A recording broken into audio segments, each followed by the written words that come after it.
prochain match. Et là, c'était pour plusieurs le match qui aurait même peut-être pu être le main event, selon plusieurs. CM Punk contre Drew McIntyre avec Seth freaking Rollins comme arbitre spécial du match. Et là, pour moi, ce match-là a été la parfaite chimie entre une bonne histoire, un bon storyline raconté, mais également un bon niveau in-ring. Parce que contrairement, mettons, au premier match entre Rhea et Liv, j'ai trouvé que le storyline était beaucoup plus mis de l'avant que le in-ring. J'ai trouvé que le in-ring entre CM Punk et Drew était bon. Les moments de lutte étaient bons entre les deux. Ouais. Et l'histoire racontée, surtout avec Seth. Seth a une belle job, en tout cas, si on faisait notre truc qui le fait mieux. Là. Seth a fait une belle job d'arbitre spécial. Vraiment, oui. Il était important parfait, dans tous les éléments du match. Ouais, puis il était pas... Il overshinait pas le match, mais il était très bon. Il y a des petits détails qu'il faisait, j'ai trouvé solide. Fait que je vais te laisser aller avec un peu le play-by-play, mais un bon match que moi j'ai vraiment apprécié ce match-là. En fait, moi je m'étais écrit comme note, je sais pas si la gimmick du match, mais je sais pas si Rollins prend trop de place ou va prendre trop de place. Je sais pas si on va essayer de camoufler un peu ce qui est rendu la faiblesse de Punk peut-être, là, qui est peut-être moins à ce niveau-là de lutte. Moi j'aurais aimé quand même ça, voir un vrai match, parce que tu l'as dit, les moments de lutte étaient le fun entre les deux lutteurs, fait qu'un vrai match entre Punk et Drew, mais est-ce que la santé des deux était à ce point-là? Je ne crois pas, c'est peut-être pour ça qu'on a un genre de gimmick. Oui, exactement, qui ne va peut-être plus jamais avoir. Ouais, j'ai l'impression qu'on n'aura plus le Punk de début 2010. Là, je ne crois pas non plus. Par contre, comme tu le dis, les moments de lutte étaient vraiment, vraiment, vraiment le fun. Dès le début, Punk essaie de lancer son genre de chandail qu'il a, le capuchon qui essaie de le lancer à Drew, mais ça accroche Seth. Ça m'a fait rire, plus Seth qui l'a sur lui, puis il est comme... Pourquoi, là? Qu'est-ce qui se passe? Qui l'a pris, puis qui s'est essuyé les faux-founes avec, ça m'a fait ben rire. Seth qui a fait du bon travail, tu sais, comme au début du match, les deux lutteurs s'en vont à l'extérieur du ring, dans le côté du bord de la table des annonceurs, et Seth qui compte jusqu'à 3, puis il arrête de compter. Puis là, il tente plus de compter, puis il est juste comme, battez-vous, whatever, ça me dérange pas. Il attache son soulier quand Punk frappe la tête de Drew sur le bord des marches, tu sais, ce genre de détail. Les escaliers de métal, en plus, c'est tellement dangereux. C'est tellement dangereux. Puis là, l'arbitre ferme les yeux sur ça. C'est dangereux de fermer les yeux sur ce genre de spot-là, parce que frapper la tête de quelqu'un, c'est là-dessus. Puis on va y revenir, ça, au main event. Les escaliers... Gros rôle à jouer dans le main event quand même. Fait que après ça, on revient dans le ring après que Drew a fait le genre de bascule. Tu sais, quand la personne est comme couchée, puis on vient comme... On fait la bascule. Mais il y a quelque chose dans le chemin. L'espèce de slingshot là, avec les pieds. C'est ça. Ça a été fait sur le dessous du ring. Et ça avait l'air de pas faire du bien. Puis sont comme revenus dans le ring après. Drew a l'avantage, puis essaie un pin tout de suite, mais le compte de 1. Et là, je sais pas pour toi, mais tu sais, il y en a qui vont dire, est-ce que c'était Rollins qui était supposé compter lentement? J'ai l'impression que c'est ça qui était supposé être vendu, mais moi, on dirait que je le sentais. Non, mais comme si Punk, il voulait décrédibiliser un petit peu Drew en kickant out à 1, parce que je comprenais pas pourquoi il kickait out à 1. De manière comme kayfabe. Fait que là, j'étais comme... Mais c'est au début du match. Il n'y a pas encore eu beaucoup d'offensives. Ouais, mais il l'a fait quand même après des gros mouvements. Ouais. Où j'étais comme, tu sais, de l'habitude, surtout Punk. En tout cas, je sais pas si on voulait construire l'aura de Punk ou Punk voulait juste faire fuck you Drew, je kick out à 1, ou Seth qui était supposé compter lentement. Mais peut-être tout un mélange de tout ça, mais je trouvais bizarre les comptes de 1. Ce que suivi, j'ai vraiment aimé ça parce que ça aide le fait qu'il y a out à 1 parce que t'as Rollins qui pompe Drew en faisant comme qu'est-ce que t'as dit que t'allais le tuer lundi passé? Qu'est-ce que tu fais vite? Comme ah ouais, détruis-le puis je vais compter, mais donne-en, tu sais. Cette dynamique-là, t'as le fun, Seth, qui prenait beaucoup de joie à voir les deux se taper sa gueule. Là. Ça, c'est... J'ai bien aimé cet apport-là. Il a vraiment coupé la poire en deux. Il n'a pas été plus d'un côté ou plus de l'autre. J'ai pas ressenti ça. Non, moi non plus. C'était une des questions là, au questionnaire. Est-ce qu'il va prendre plus avantage un que l'autre? J'ai dit non, il y a une nuit égale aux deux. Ouais. Exactement. Oui, exactement. Drew qui commence à être irrité à cause de Seth, la façon qui vient le pomper finalement, puis il dit je vais aller le tester, aller chercher une chaise à l'extérieur, puis je vais voir si il va me laisser frapper, voir s'il est de mon côté. Fait que j'ai bien aimé parce que Seth qui fait comme whatever. je vais pas rien faire là. Puis quand Drew vient pour s'élancer, Seth Rollins qui lui enlève la chaise finalement. Les commentateurs qui disent, les annonceurs qui disent, ils parlent d'un genre de callback à 1997. J'ai pas le référent. Mais ça moi non plus, j'ai pas le référent. Mais oui, il y avait. Je pense que Shawn Michaels était l'arbitre d'un match. Exactement. Il avait fait un peu le même spot. Ouais. Ça, j'imagine que oui, c'est sûr qu'il allait avoir des callbacks.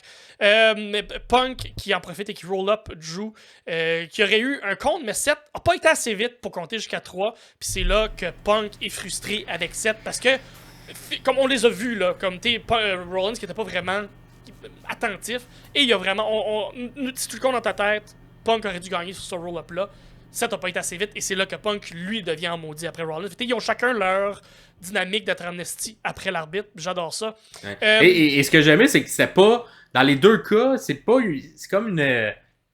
c'est pas Rollins qui veut mal faire, c'est juste la construction de ce spot-là fait qu'il était pas là pour le compte. Fait que, j'aime bien le fait que on n'est pas fâché contre l'arbitre, on est juste que, mais calme-toi le Punk, ou calme-toi le Drew, là, il venait de se faire frapper, ou il enlevait la chaise. C'est ça. Fait que, bref, la dynamique à 3 de tout ça, j'ai bien apprécié ça. Puis c'est quelque chose que souvent, on est un petit peu moins nuancé dans ce genre de match-là. Il y a clairement un méchant, clairement un gentil. Là, tout était très gris partout, genre. Ouais, c'est ça, exactement. Puis moi, c'est ça, c'est la peur que j'avais, c'est que ça nuit au match. Finalement, ça a quand même aidé l'histoire, et ça a quand même tout aidé. Les running knee dans le coin. Oui, c'est dans le coin qui fait ses running knee de Punk. Je trouve que ça rentre bien, il les fait bien. Puis la façon que la caméra est passée aussi, ça rentre super, super beau. Punk qui souffle un petit bec à Rollins, ça m'a fait bien rire, qui fait la descente du coude sur Drew juste après. Et Seth qui est encore lent à se rendre au compte, qui va pas comme tout de suite, il prend, il choisit pas son camp, mais il fait chier un peu tout le monde. Ouais. Punk qui réussit finalement après ça à enlever le bracelet de Drew, qui se relève, qui est un peu comme, qui est avec le bracelet, qui veut le remettre. Ben, c'est pendant le Anaconda Vice que là, tu vois, ça en est un moment où je sentais un Punk vieux. Parce que, mettons, la transition du pin vers le Anaconda Vice a été un tantinet laborieuse. Ouais. Tu sais, pas full fluide, alors qu'un Punk, dans ses bons jours, il aurait eu le kick-out, aurait ramassé le bras en même temps que le kick-out, il l'aurait mis. Là, c'est un petit peu moins, mais on n'avait pas le choix de le faire parce que là, on voulait le spot où il enlève le bracelet. Fait que, là-dessus, c'est ça. Tu sentais la vieillesse, le petit côté rusty de CM Punk. Surtout que ça fait longtemps qu'il n'a pas été dans le ring. C'est un match depuis une couple de mois. Fait que il y a tout ce côté-là. Il était rouillé. Aussi. Il était rouillé. Il est un peu distrait à cause du bracelet.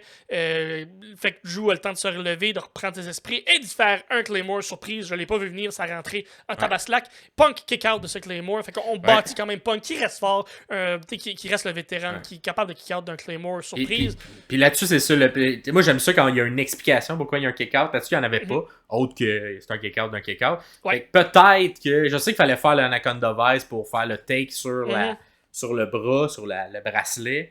J'aurais peut-être attaqué les jambes plus tôt dans le match pour me vendre que le Claymore est moins efficace à cause de kick-out du Claymore. À cause que le Claymore s'est fait mal. Fait que là, c'est ma petite... évidemment, on est dans les petits détails, mais c'est ça notre job. Mais c'est un bon match. Si on est rendu dans les détails, c'est parce que c'était quand même un bon match à ce point-là. Punk fait quelque chose qu'il n'a jamais fait depuis les 10 dernières années à la WWE. Il call le Go to Sleep, le GTS, qui prend Drew, se tourne vers Seth, qui porte le bracelet, qui l'a ramassé à terre et qui porte le bracelet, et ça a insulté Punk. Ce bout-là, j'ai trouvé un peu bizarre de faire comme un... Reviens-en, c'est un calice de bracelet. Là. Je comprends que Drew, c'était pour t'insulter, mais là, c'est Rollins qui l'a. Rollins n'a aucun rapport avec le bracelet, juste qu'il le porte. Fait que Punk... moi, Puis c'est ça l'enlevait la sympathie qu'on pouvait avoir à Punk aussi à ce moment-là. Ouais. C'est pour ça que le petit côté gris de ce match-là, c'est Punk qui pète les nerfs, mais en même temps, je suis comme, calme-toi, là, dude, là, genre, tu sais, Punk, c'est pas Punk, mais Seth s'est pas mis à casser le bracelet ou à, tu sais, c'est juste le mettre parce qu'il traînait. C'est sa job d'arbitre. Bon, il aurait pu le mettre dans ses poches, mais il a décidé de le mettre sur son poignet, mais c'est un bracelet en même temps, pis C'est une carte de mode, Seth Rollins. C'est pour ça que c'est pas un turn de Seth, c'est pas un turn de. Tout reste dans le gris, très. Ouais. C'est ça. Et ce bout-là, j'ai trouvé bizarre. Bizarre comme spot, bizarre comme raison de pas gagner le match parce qu'il a laissé tomber Drew qui réussit à frapper Punk qui accroche Seth. Fait que là, il y a un go to sleep sur Drew, mais Seth est long à arriver parce qu'il venait de se faire frapper. Drew qui réussit à kick out du go to sleep. Punk et Seth argumentent. Punk prend 7 finalement pour le faire. Un go to sleep. Un gros bébé.